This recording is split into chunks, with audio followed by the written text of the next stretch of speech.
तो बिल आखिर जम्मू कश्मीर के नौजवान सामने आ ही गए और जम्मू कश्मीर के तालीमी निज़ाम पर बात करने जा रहे हैं। मैं आपको बता दूं कि इनका मानना है कि दूर दराज इलाकों में जो स्कूल्स है, सरकारी स्कूलों में तदरीसी अमले की काफ़ी ज़्यादा किल्लत है और एजुकेशन डिपार्टमेंट जो सबसे ज़्यादा नौजवानों को ऑब्ज़र्व करता था, इन्हें रोज़गार देता था, उस एजुकेशन डिपार्टमेंट में गुज़िश्ता कई बरस से रिक्रूटमेंट नहीं हो रही है। और आप सभी लोग जानते हैं कि तरक्की का ज़ामिन अगर कोई चीज़ है तो वो एजुकेशन है। अगर आप तालीम याफ्ता है तो आप अपने मुल्क को, अपनी स्टेट को, अपनी यूटी को, अपने इलाके को तरक्की की राह पर गामजन कर सकते हैं। तो मज़ीद इनसे जानने की कोशिश करेंगे। आज आप यहाँ आए, जम्मू प्रेस क्लब पहुँचे, आप दूर दराज इलाकों पर नज़र रखते हैं, किस तरह का तदरीसी निज़ाम वहाँ पर है? आपके इलाकों की अगर हम बात करें या पूरे होल जम्मू कश्मीर की बात करें। देखिए, जहाँ तक मैं देख रहा हूँ, डिस्ट्रिक्ट डोडा की बात करूंगा मैं, इवन चनाब रीजन की बात करूंगा मैं, पूरे जम्मू कश्मीर की बात करूंगा, खास करके मैं रूरल एरियाज़ की बात करूंगा जहां एजुकेशन जो है वो ज़मीन के नीचे दफन हो चुकी है। क्योंकि आप देखिए कि 10 साल से कोई रिक्रूटमेंट नहीं हो रही है, कोई टीचर की पोस्ट रिक्रूट नहीं हो रही है। अगर आप टीचर की पोस्ट को रिक्रूट नहीं कर रहे हो तो आप लोगों को डेवलप नहीं कर सकते हो, आप हमारे गरीब लोगों को डेवलप नहीं कर सकते हो। क्योंकि हर महीने रिटायरमेंट्स हो रही है, लेकिन उसके लिए हमारे स्कूल जो है वो खाली हो रहे हैं। अगर आप 10 साल से आपकी रिक्रूटमेंट नहीं है तो आप बताइए मुझे, कैसे आप एजुकेशन के निज़ाम को बेहतर कर सकते हो, कैसे आप हमारे गरीब लोगों को डेवलप कर सकते हो? जब तक ना आप एजुकेशन पे काम करोगे, आप हमारे गरीब लोगों को डेवलप नहीं कर सकते हो। आप देखिए कि रिसेंटली इन्होंने टीचर्स को मास्टर ग्रेड में प्रमोट करने का काम किया, वहाँ नेपोटिज्म चला, वहाँ फेवरेटिज्म चला।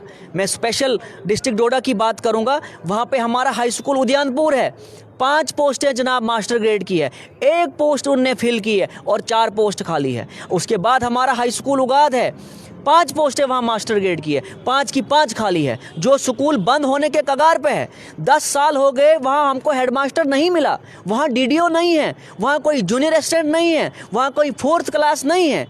जहाँ सरकार बड़े बड़े दावे कर रही है कि हमने एजुकेशन डिपार्टमेंट में हमने बहुत सारी डेवलपमेंट्स की, लेकिन ज़मीन पे हमें कोई भी चीज़ दिखने को नहीं मिल रहा है। एजुकेशन डिपार्टमेंट में तदरीसी अमले को पॉपुलर टीचर रेशो जो है उसको मद्देनज़र रखकर तैनात किया जाता है। गुज़िश्ता कई दिन से सोशल मीडिया पर एक खबर वायरल हुई कि कई ऐसे स्कूल हैं जहाँ पर 0 एनरोलमेंट है और वहाँ पर टीचर्स तैनात थे, वो सैलरी ले रहे थे। इस पर क्या कहेंगे? देखिए, अगर आपके नॉलेज में कोई ऐसा स्कूल है आप हमको बताइए, हम सरकार से बात करेंगे। अगर ज़रूरत पड़ी तो हम चीफ मिनिस्टर से बात करेंगे, ज़रूरत पड़ी तो हम कमिश्नर सेक्रेटरी से बात करेंगे। और सरकार को इस पे देखना चाहिए कि अगर कहीं स्कूल बंद हो चुका है, आपने वहाँ पे टीचर को लगाया गया, ये तो गलत है, ये तो नाइंसाफ़ी है हमारे गरीब लोगों के साथ। आप देखिए कि कुछ ऐसे स्कूल हैं जहाँ पे स्टाफ ही नहीं है, जहाँ हमने चीफ एजुकेशन ऑफिसर से लास्ट टाइम मैंने बात की कि आपने हमारे स्कूलों को खाली किया, उनने वहाँ से ये बोला कि हमने प्यूपल टीचर रेशो के हिसाब से हमने टीचिंग स्टाफ दिया, लेकिन वो प्यूपल टीचर रेशो जो है वो सिटी में इम्प्लीमेंट नहीं हो रहा है। वो सिटी के इर्द गिर्द जो स्कूल है वो इम्प्लीमेंट उन जगहों पर इम्प्लीमेंट नहीं हो रहा है। मैं ऑल ओवर जम्मू कश्मीर की बात कर रहा हूँ, ये मैं ऑल ओवर मतलब हमारा चिनाब रीजन जो है मैं उसकी बात कर रहा हूँ कि वहाँ पे एजुकेशन डिपार्टमेंट में बहुत ही धांधली हो रही है। आपको एजुकेशन डिपार्टमेंट में आपने बहुत बड़ा ऑपरेशन करने की ज़रूरत है। आप देखिए, जितने भी पॉलिटिकल इन्फ्लुएंस वाले टीचर्स हैं या जिनका कोई अपना कोई अच्छा इन्फ्लुएंस है, उन्होंने किसी भी तरीके से उन्हें मैनेज करके अपने आप को सिटी में लगा दिया गया है। इसलिए मेरी रिक्वेस्ट रहेगी सरकार से, खास करके कमिश्नर सेक्रेटरी से और मिनिस्टर से और उमर अब्दुल्ला से और डायरेक्टर स्कूल एजुकेशन कश्मीर से कि इस मसले को ज़रा देखा जाना चाहिए। अगर आप चाहते हो कि गरीब लोग हमारे डेवलप हो जाएं तो उसके लिए आपने सबसे पहले एजुकेशन पे काम करना होगा। अगर आप एजुकेशन पे काम नहीं करोगे तो आप हमारे गरीब बच्चों को गुर्बत से बाहर नहीं निकाल सकते हो। ये क्लियर है कि गुर्बत को लड़ने के लिए हमें मनरेगा की ज़रूरत नहीं है, गुर्बत से लड़ने के लिए हमें एजुकेशन ज़रूरत है। जब तक ना आप लोगों के बच्चों को क्वालिटी एजुकेशन दोगे, जब तक ना आप इंफ्रास्ट्रक्चर को ठीक करोगे, आप हमारे गरीब लोगों को डेवलप नहीं कर सकते हो। अगर हम सरकारी स्कूलों की करें तो अक्सर पेरेंट्स जो है वो प्रेफर करते हैं अपने बच्चों को प्राइवेट स्कूलों में वो जो है दाखिल कराते हैं, वहाँ पर एजुकेशन दिलाने की कोशिश करते हैं। तो इस पर क्या कहेंगे? जम्मू कश्मीर में प्राइवेट तालीमी इदारे जो है वो किस तरह से चल रहे हैं, किस तरह से जो है आपकी नज़र उन पर है? देखिए, जहाँ तक मैं देख रहा हूँ, कुछ ऐसे प्राइवेट स्कूल्स है, कुछ जम्मू में भी है, कश्मीर में भी है, और स्पेशली हमारे डोडा टाउन में भी है, जो हमारे गरीब बच्चों से, जो हमारे गरीब पेरेंट्सों से, जो हमारे सीनियर सिटीजन से नगद पैसा वसूल रहे हैं, मतलब एडवांस ले रहे हैं। एडवांस लेना गलत है। जब भी कोई गवर्नमेंट एम्प्लॉय हो या कोई प्राइवेट एम्प्लॉय हो, जब तक न वो महीना लगाता है उसके बाद उसको सैलरी मिलती है। अगर हमारे गरीब बच्चे वहाँ स्कूल जाते ही नहीं हैं, उनको क्यों एडवांस लिया जा रहा है और उनको धमकाया जा रहा है, उनको डराया जा रहा है कि आपको एडवांस देना पड़ेगा। अगर आप एडवांस नहीं दोगे, जो बोर्ड के आपके रोल नंबर्स हैं, हम आपको वो नहीं देंगे। इसलिए मेरी रिक्वेस्ट रहेगी कमिश्नर सेक्रेटरी से और हमारे जो मंत्री हैं उनसे मेरी इसके लिए फ़ी फिक्सेशन कमेटी होती है, वो फ़ी तय करती है कि आपको कितनी फ़ी जो है वो पे करनी होती है।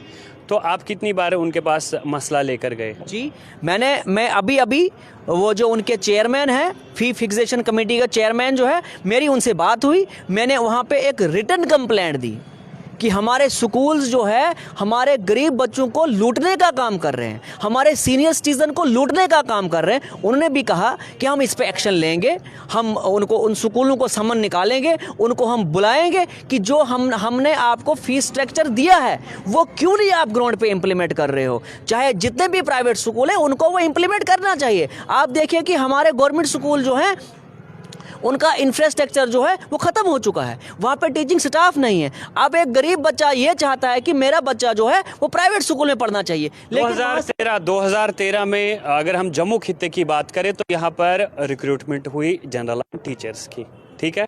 17 में कश्मीर या फिर जम्मू के कुछ अजला में हुई, 1-2 अजला में। बाकी अभी जो पढ़े लिखे नौजवान हैं, चाहे प्रोफेशनल डिग्रियां लेकर BEd, MEd, MA, MPhil, PhD करके जो है नौजवानों का एक स्टॉक जो है वो जम्मू कश्मीर में जमा हो गया है। अब आपने एसएसए के तहत जो आरईटीज़ लगे थे उनको at a time state plan में लाए। उनकी सैलरीज़ का मसला रहता था तो स्टेट प्लान में आपने उनको लाया, लेकिन उसके लिए भी आपको एक रेशो बनाना था ना, जिसमें आप इन चीज़ों को देखते हैं कि जम्मू कश्मीर में इस वक्त पढ़े लिखे बेरोज़गार नौजवान बैठे और एजुकेशन डिपार्टमेंट वाहिद डिपार्टमेंट था जो सबसे ज़्यादा नौजवानों को जो है वो ऑब्जर्व करता था, रोज़गार देता था। देखिए, इसमें सरकारों को सोचना चाहिए, इसमें ख़ास करके सेंट्रल गवर्नमेंट को एंटरटेन करना चाहिए, जिन्होंने ये दावा किया था कि यहाँ पे जितनी भी प्रॉब्लम्स है वो आर्टिकल 370 की वजह से। इसमें सेंट्रल गवर्नमेंट, क्योंकि ये हमारी स्टेट जो है यहाँ पे बहुत कम पैसा आता है, यहाँ पे बहुत कम टैक्स वसूल होता है, इसलिए सेंटर की गवर्नमेंट को इस पे सोचना चाहिए और रिक्रूटमेंट होनी चाहिए। आप देखिए कि अगर आप हमारे नौजवानों को, हमारे जो नौजवान है, पढ़े लिखे नौजवान है, कोई स्कॉलर है, कोई पीएचडी है, कोई बीएड करके, अगर उनको नौकरी नहीं दे पाओगे, क्या कर रही है हमारी सरकार? सरकारों का क्या काम है? सरकारों का तो यही काम है एजुकेशन के निज़ाम को बेहतर बनाना है, बाकी जितने भी हमारे डिपार्टमेंट्स हैं उनको ठीक करना है। लेकिन मैं ये देख रहा हूँ सरकार एजुकेशन के मसले में फेल हो चुकी है। देखिए, आप सोशल एक्टिविस्ट है, एजुकेशन पे काम कर रहे हैं जी। रूरल एरिया में किस तरह का तालीमी निज़ाम चल रहा है उस पर काम कर रहे हैं, तो कितने लोगों को, कितने पेरेंट्स को आपने इंसाफ दिलाया जिनके बच्चे प्राइवेट स्कूलों में ज़ेर तालीम है या फिर सरकारी स्कूलों में जो निज़ाम है, चाहे उधर का इंफ्रास्ट्रक्चर हो या स्टाफ की कमी हो, इस चीज़ को कितना आप उभारते हो? देखिए, मैंने आपको पहले ही बोला कि ख़ास करके रूरल एरियाज़ की बात कर रहा हूँ मैं चिनाब रीजन की बात कर रहा हूँ, मैं डिस्ट्रिक्ट डोडा की बात कर रहा हूँ, मैं पूरे जम्मू कश्मीर की बात कर रहा हूँ। मैंने आपको पहले भी बताया कि वहाँ पे एजुकेशन जो है वो ज़मीन के नीचे दफन हो चुकी है। जहाँ मेरा ये है, मैं हर टाइम गरीब लोगों को बताता हूँ कि जहाँ भी आपको प्रॉब्लम है एजुकेशन के रिलेटेड, चाहे आपको देखे, अगर हमारे गरीब बच्चों को लूटा जा रहा है, हमारे गरीब पेरेंट्स को लूटा, मैंने कंप्लेंट की, पेरेंट्स सामने नहीं आ पा रहे। क्यों नहीं आ पा रहे? उनको डराया जाता है, उनको धमकाया जाता है कि अगर आप हमारे खिलाफ जाओगे कि हम आपका करियर बिगाड़ देंगे, हम आपका फ्यूचर बिगाड़ देंगे। कोई तो आया ना सामने। जब मैंने फ़ी फिक्सेशन का जो चेयरमैन है, मैंने उनसे बात की, उनने समन निकाले, कुछ स्कूलों को उनने समन निकाले, उनको बुलाया जाएगा और जब उन्होंने समन निकाले तो इसका मतलब है कहीं ना कहीं ट्रांसपेरेंसी आएगी, कहीं ना कहीं फी फिक्सेशन ने जो उनने वो फीस का स्ट्रक्चर बनाया वो ग्राउंड पे इम्प्लीमेंट हो जाएगा, और जब वो ग्राउंड पे इम्प्लीमेंट हो जाएगा हमारे गरीब लोगों को, हमारे सीनियर सिटीजन को इंसाफ मिलेगा। चलो, थैंक यू सो मच।